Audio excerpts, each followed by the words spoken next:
Welcome back, everybody, to another episode of Command Center, where we like to put our favorite commander, maybe even yours, front and center. And you know we can't do it unless we play those three deceptive letters, EDH. What does it stand for today, Hido Cam? It stands for effortlessly deciphering history. That's right. We on our national treasure grind as we look forward and try to figure out how to break the code of these commander decks. Yeah, I guess that's what we're doing today. Can somebody break down what he's talking about? I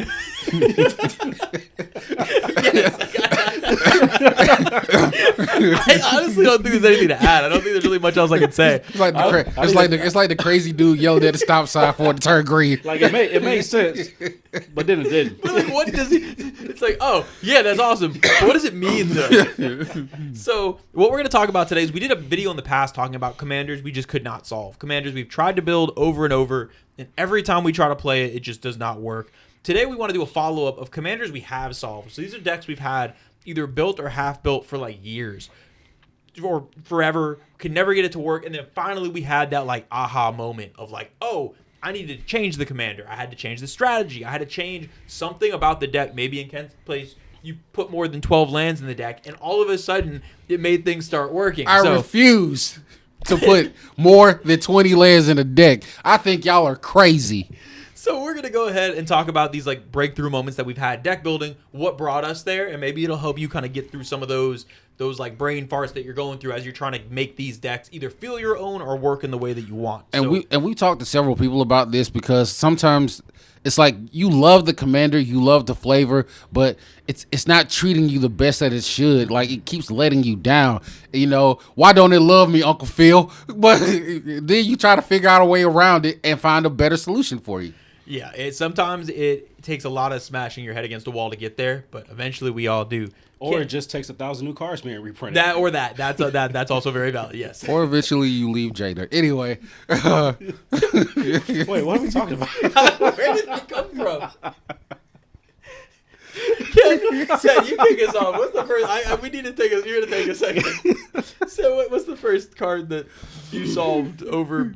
Things? Yeah, okay, gotcha. So I built the deck. This was actually inspired by one of our patrons. They said they'd build a Halana, and I call it Death Touch Kitty, but the real name is Falthus, Shadowcat Familiar. These are partner commanders. Halana says that, well, I'll read the Death Touch cat first. So commanders you control have Menace and Death Touch, partner. Halana says, of course, partner, but anytime a creature enters the battlefield, you can pay 2, and that creature assigns damage equal to its power to another target creature. Basically, you just build a Death Touch deck where when your creatures are coming in, you're just paying an extra 2, and you can literally just shoot any other creature on the board, killing anything. So I played this a number of times, and it's actually been pretty powerful. You basically control the game as far as getting those dangerous creatures off the board, but I could never really close out the game all the time. Just couldn't really figure out where I was going with the deck. So little set came out called Lord of the Rings. Got some nice cards in there. I saw Shalab. I always say the name wrong. Shalab Spider of Ungoliant. I don't know, man. It's a green black spider. It's a big old spider. All right, Cannon Raid is not gonna stop this thing. Basically, this spider's coming in. Obviously, a shoe will, but the right shoe will stop this. So it's a spider demon. I never noticed the demon part. I'll circle back to that later. It has Death Touch and Ward 2. Other spiders you control have Death Touch and Ward 2.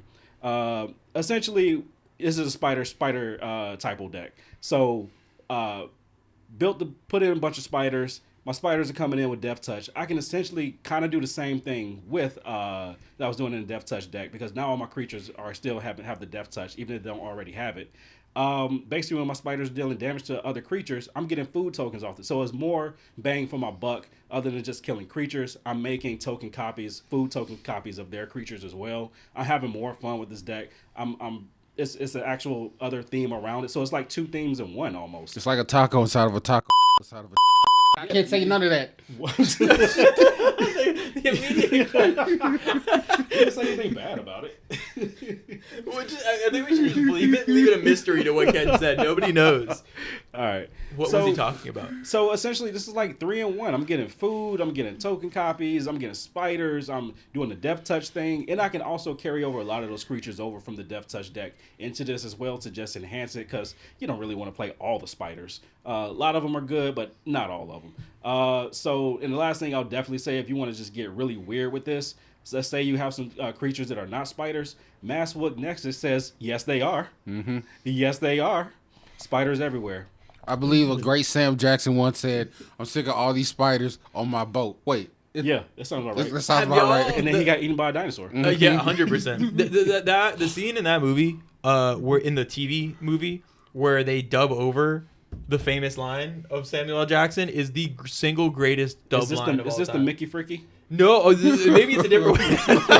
No. My favorite one, he says, I've had it with these monkey fighting snakes on this Monday to Friday plane.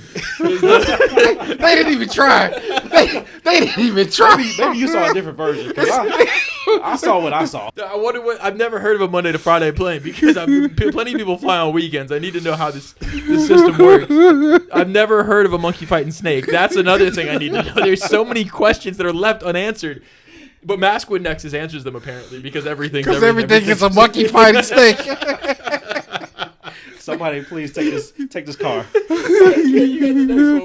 Okay. So getting into Magic, one of the things I'm always fascinated by are dragons. I believe dinosaurs are just reduced dragons. I mean, they just can't fly. Dinosaurs with less steps. Exactly. Dinosaurs with less steps, because dragons fly so high. No lie, you know this. Ballin'. Anyway, so I played Teneb the Harvester, the Reaper of Dreams. And the thing is, when I had this deck, and I had that deck for quite a while, I cast my commander a total of 3 times. Yeah. Because I was like, why do I need to pay 6 mana for 6/6? Oh, I hit you. Then I paid 3 mana and get something from my graveyard. I didn't even care about my commander. I literally walked around with a 99 deck. And sometimes I left it in. Sometimes he just left it wherever.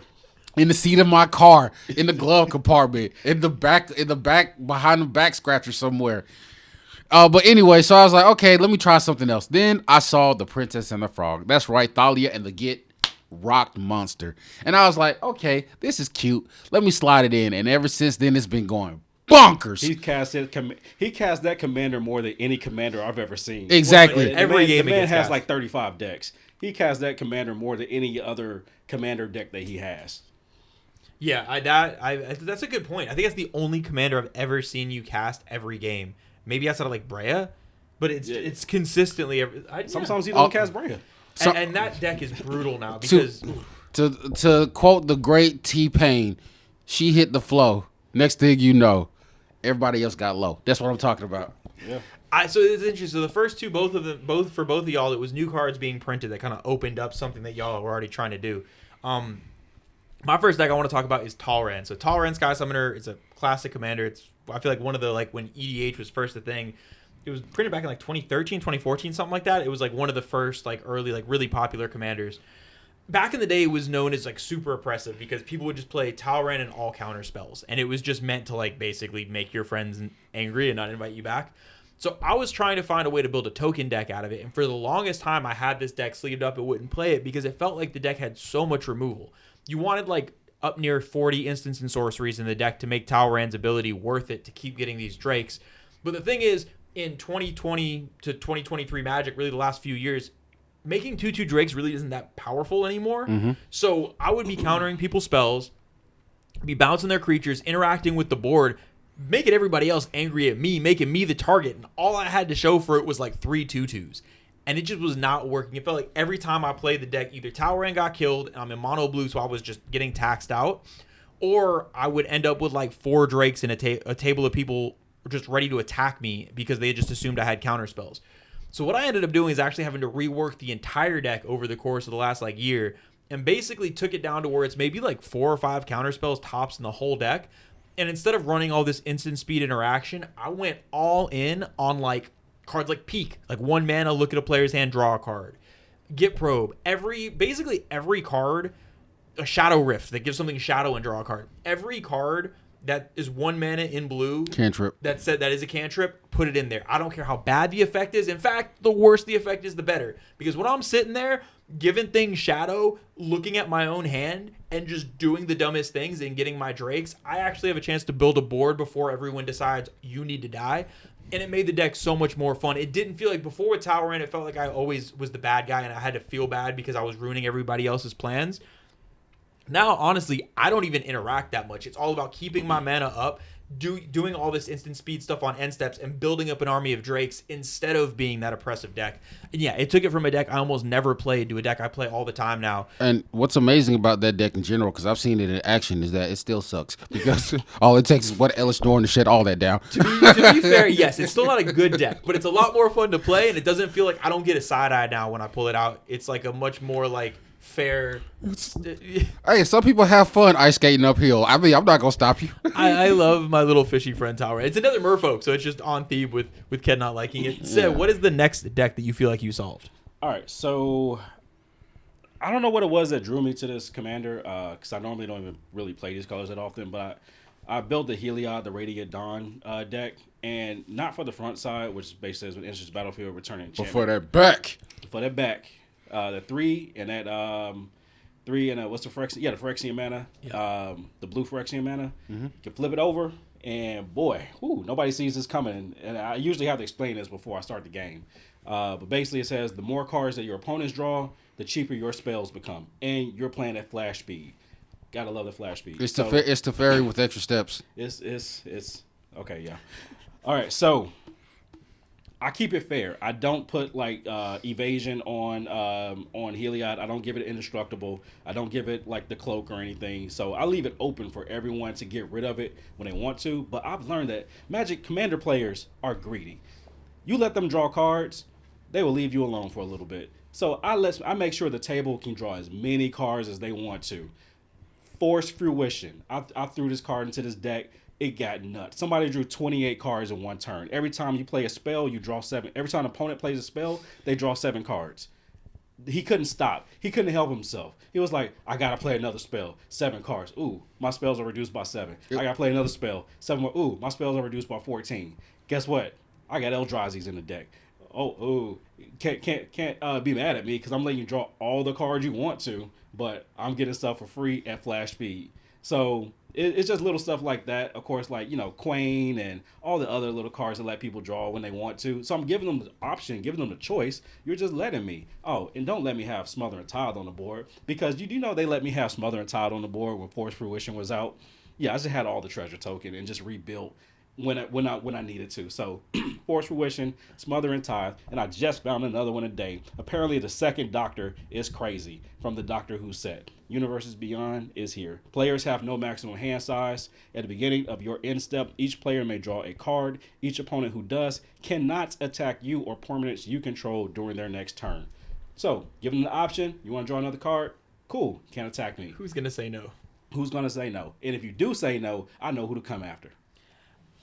This is probably my favorite deck of yours. I always have a lot of fun playing against this deck. So what do you think in that? Like, what was like your breakthrough moment? Like, was there a specific card being printed, or was it honestly just it was literally it created its own archetype that you never even thought of? I changed this deck like every few days when I was bringing it to play it. Like, just what other cards could I add in here? Like, I try not to be too oppressive. I try to let everyone do their thing and have fun. So I was constantly taking things out, sliding things in. So it's just that balance of, yeah, I'm gonna let you have your fun, but I'm also gonna protect myself in the same vein. So I'm forgetting another card. Actually, I don't even think I have it on my list, but there is an artifact that says that essentially kind of same as the second Doctor, players have no maximum hand size, but you can also tap it and make each opponent mill equal to the number of cards in their hand. Ooh. So basically letting your opponents get greedy and then making them pay for it.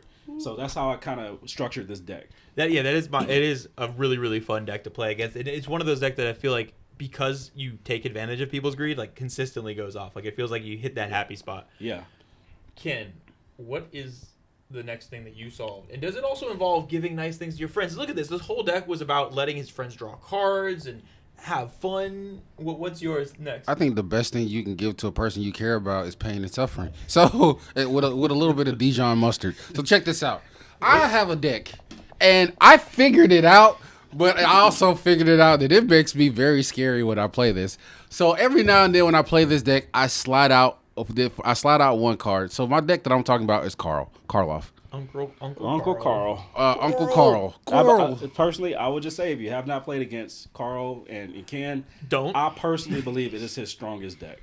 Out of all the 1,000 decks he has, out of all 532 of them, the 32nd one is the strongest one. Carl can kill you on turn 2. Turn 3. So, maybe turn 2. It depends on how many people in the pod. But that I find when I play this deck, everybody, it's like you can hear cockroaches skitter because it's like everybody knows that the threat is coming. It's like in the scary movie where you know the murderer is in the house. Yeah, except the murderer is across from you and his name is Kid. So every now and then when I play this deck, I figure I have to slide out somebody else. And the person I slide out is Teysa Karloff. Because what I also run in this deck is a lot of tokens because there's a lot of ETB triggers where I gain life and stuff like that. But then I also have all these tokens on the battlefield too that people don't really be paying attention to because they're too busy focused on Carl. But Teysa Karloff says, not only do my death triggers cost twice, because I do have aristocrat effects in the deck that a lot of people don't be paying attention to because Carl is the threat, but all my token creatures get vigilance and lifelink too. So while I'm slow, and by the way, in that case, I just slide Carl into the 99 so you don't see it coming. But yes, every now and then I got to pull the switcheroo just so people can stop killing me. It's warranted there. It's so funny. So everything I said about Heliod and loving to play against it, I feel all the opposite things about Uncle Carl. Yeah. In that you have to worry on two axes where it's like not only can Uncle Carl just like punch you in the face to kill you, but if Ken just decides he doesn't want to win fast, he can instead just use Carl to remove your commander constantly and repeatedly, and you just never get to have nice things. Death by 1,000 paper cuts. And he's constantly gaining life. Nonstop. It's just crazy. And it's somebody who basically, I feel like we're in similar, we use almost exclusively combat damage to win for the most part. Yeah. So when someone's life total gets high enough, it turns into like, did I bring a Voltron deck? If not, what am I supposed to do? Oh, and if you did, he's just going to remove your commander so you can't get commander damage anyway. It comes from a place of hate. There's only hate in that heart. Mm-hmm. All right, I'll close it out. So the next deck I'm going to talk about is actually the deck that kind of inspired the video idea. Was my favorite deck for years has always been my Scarab God deck. I have trash deck. It is, and I love it anyway. This Scarab God deck I've played. It's like The Rock in most movies after 2019. It's literally. I think I've played the Scarab God deck for 4 or 5 years now. It's been a deck that's just always been put together. It's awful. I think there was a 3-year span because I started tracking it in 2020 when we were playing a lot of webcam Magic. There was a 3-year span where this deck won 3 games. Total. And we were playing a lot of Magic. I used to take joy in Ixalan his graveyard. And every time it won, it was always a pity win. It was like, I think all 3 of those games were situations where everyone killed each other, and I had like 4 zombies out in Scarab God and just drained everyone because they were almost like just felt bad for me. This deck did nothing. I didn't go the mill route, and I didn't go like any sort of like combo route or like some sort of like reanimate Jin Gataxi. Is like I wanted to go zombie type. I wanted a spooky zombie deck. I had tried some mill stuff, but I wanted zombies in the deck, and it felt like every time I played it, I saw my friends play zombie decks. They were draining people, reanimating stuff, bringing stuff back, getting big zombies, swarms of zombies. Every time I played this deck, it was the Scarab God by himself.